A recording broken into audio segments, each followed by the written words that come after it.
Bonjour à tous et à toutes. Avant de poursuivre la suite, en fait, je souhaite vous présenter dans une prochaine capsule vidéo les couples acide-base liés à l'acide carboxylique.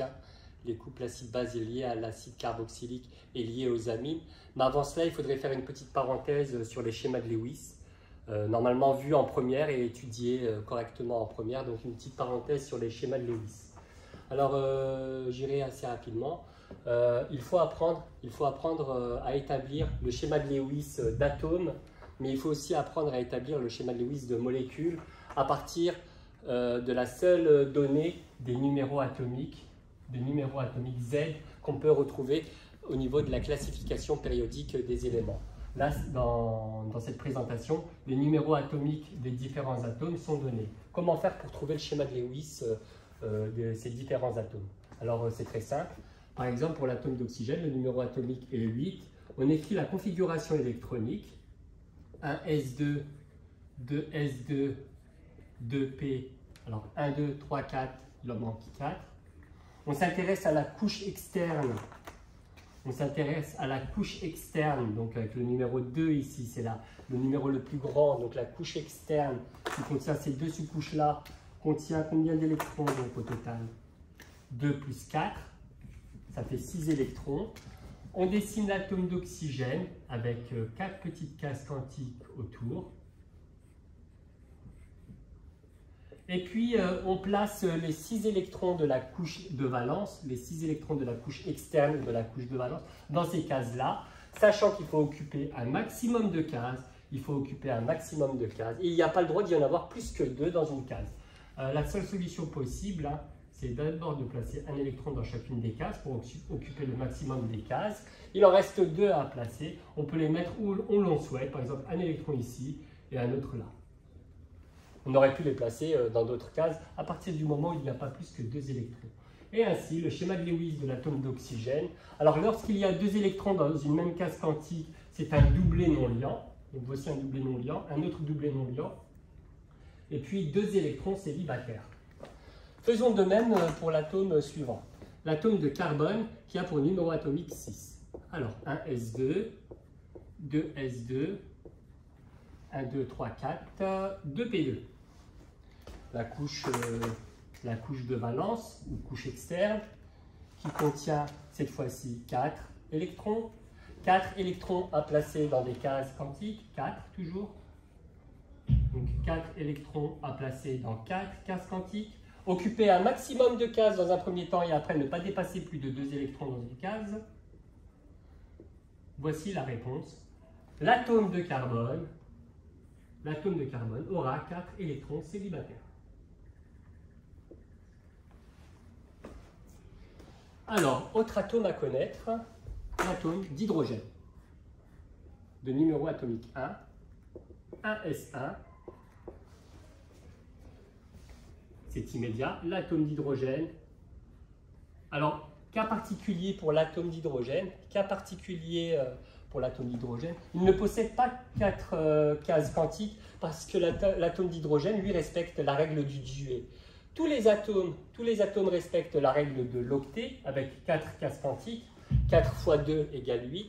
L'atome d'hydrogène, lui, respecte plutôt la règle du duet, donc une seule case quantique, et il y a un électron qui va donner, comme schéma de Lewis pour cet atome-là, cette solution-là. Quel autre atome nous manque-t-il? Il manque l'atome d'azote. L'atome d'azote que je pense avoir la place d'écrire ici. Numéro atomique 7. 1s2, 2s2, 2p3. Ce qui donne une couche de valence contenant 5 électrons. Et donc on peut placer l'atome d'azote. Avec ces cases quantiques, ces 4 cases quantiques, la règle de l'octet, et placer les 5 électrons.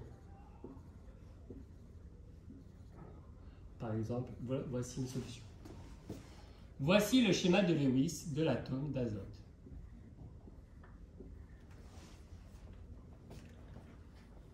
Donc, il faut savoir en classe de terminale,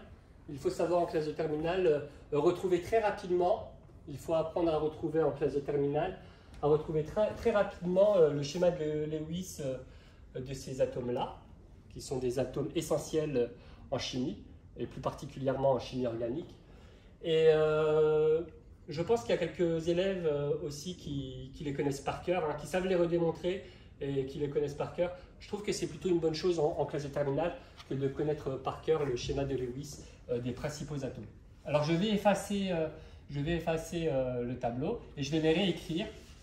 Après avoir démontré le schéma de Lewis des principaux atomes à connaître en classe de terminale, je vais les réécrire ici.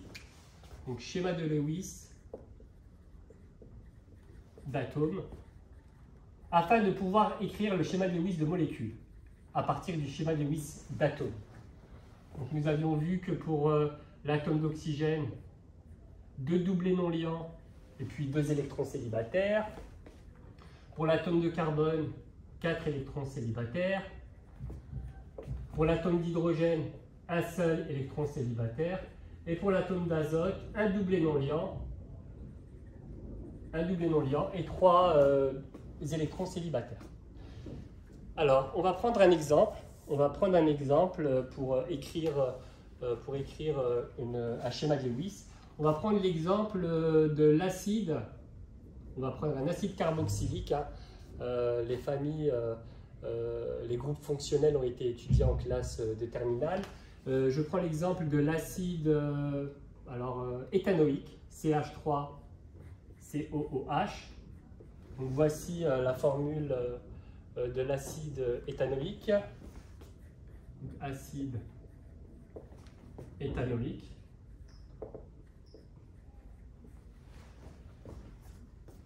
Dans un premier temps,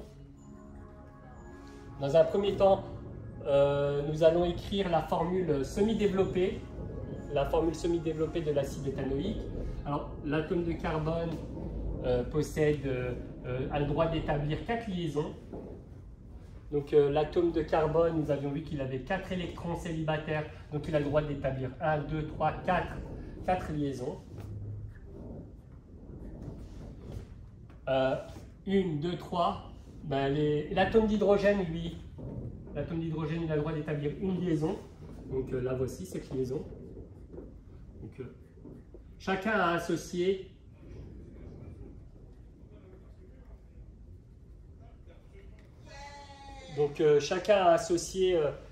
chaque atome a associé un électron célibataire pour former un doublé liant.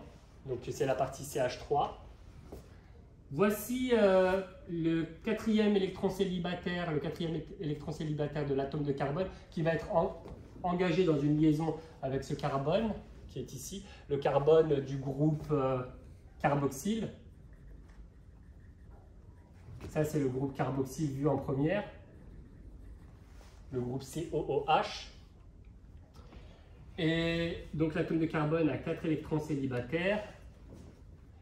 Et il y a 2 atomes d'oxygène. Alors il y a un premier atome d'oxygène. Vous vous rappelez, l'atome d'oxygène, il avait 2 doublés non liants. 2 doublés non liants et 2 électrons célibataires. Donc il va y avoir une première association comme cela. Ça nous fait le CO. Et il reste un électron célibataire qui va être engrangé avec un atome d'oxygène. Atome d'oxygène qui possède 2 doublés non liants et puis 2 électrons célibataires. Et ainsi, il va être engagé aussi, l'atome d'oxygène va être engagé aussi avec l'atome d'hydrogène. Alors si nous écrivons plus proprement et plus conventionnellement l'écriture de l'acide éthanoïque, ça nous donnerait la chose suivante. Donc CH3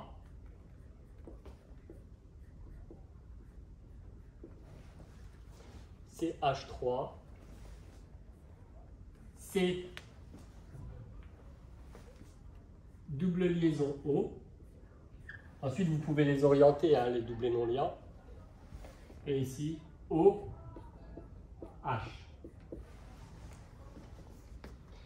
Donc, je vais encadrer en rouge. Cette formule au tableau. Et cette formule, c'est ce qu'on appelle le schéma de Lewis. Donc ça, c'est le schéma de Lewis. Le schéma de Lewis, donc de l'acide éthanoïque. Alors voici le schéma de Lewis de l'acide éthanoïque. Alors quelle est la différence? Je souhaitais insister sur ce point-là avant de terminer la capsule vidéo. Quelle est la différence entre ce qu'on appelle le schéma de Lewis, et puis la formule développée? Parce qu'il existe la formule brute, donc formule brute de l'acide éthanoïque. Donc formule brute de l'acide éthanoïque, c'est une écriture très compacte qui fait la comptabilité des atomes. C2, formule brute, H4, O. Donc si on écrit la formule de l'acide éthanoïque sous la forme C2H4O, c'est la formule brute.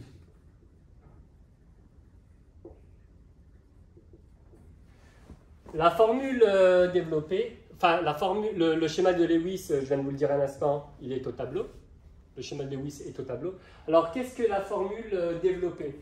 Eh bien, pour avoir la formule développée, en fait, c'est pareil que le schéma de Lewis. La formule développée, c'est moins poussé en fait.